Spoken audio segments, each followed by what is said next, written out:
Okay, so this one should be pretty quick. This is just an old pressure relief valve. The main reason I wanted to have it apart is just to look at the machining on it and see, potentially how it was made. But basically, all this is, it's an emergency pressure relief valve. I don't know. You probably can't read that, but it says CDI. St. Louis, Missouri, model SP25, quarter-inch MPT, CRN 04998I01Y BV, 200 PSI. So this thing will pop off at 200 PSI. Basically, there's a spring in here. The air pressure is coming in here constantly. Once you overload the spring, it pops off and just allows the air to come off. You can see the little valve pop up right in there, and that's all that's going on. So I'm just going to put this in the vise, and I will tap this apart, and I replaced this. I got an old air compressor.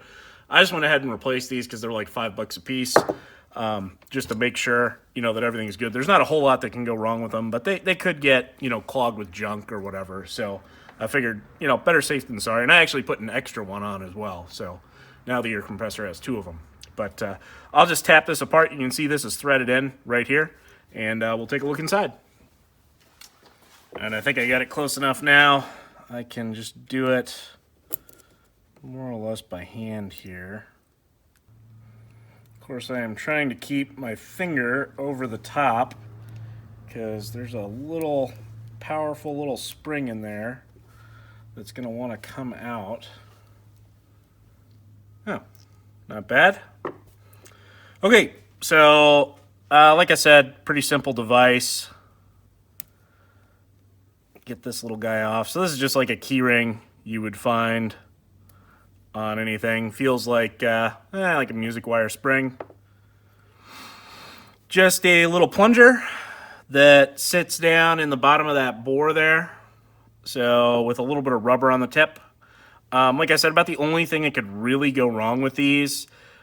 This spring could corrode, right? But you can see it's got a nice, whatever it is, nice little coating on it. It's going to last a good long time. I probably didn't need to replace this. That rubber is going to dry out eventually. It still feels pretty supple. Still feels pretty good. Yeah, it's still nice and soft. You can see I'm poking the screwdriver in it and it's just bouncing right back. It's going to sit in the bottom of the bore. Only other thing that could happen is this little, this could get junk on it and not seat properly. But that's only going to happen if this thing pops off. So, if you manually pull this at some point, you're running the risk of getting junk underneath this, and you could end up with a leaky valve. And then at that point, I don't really see any solution other than replacing this, because this is going to adjust the tension on the spring, right? And if you change the tension on that spring, you change the rating of this thing. How much? I don't know. I have to resort to some math.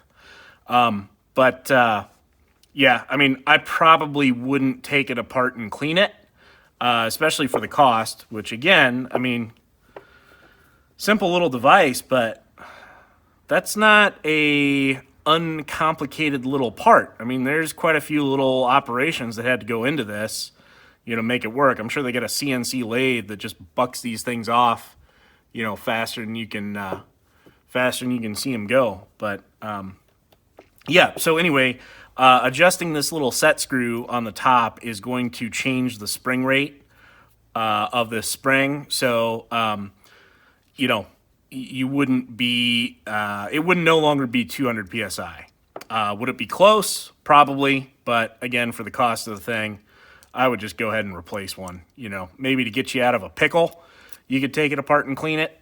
But I wouldn't make that a permanent solution. But anyway, hope that was interesting to someone. Thanks for watching.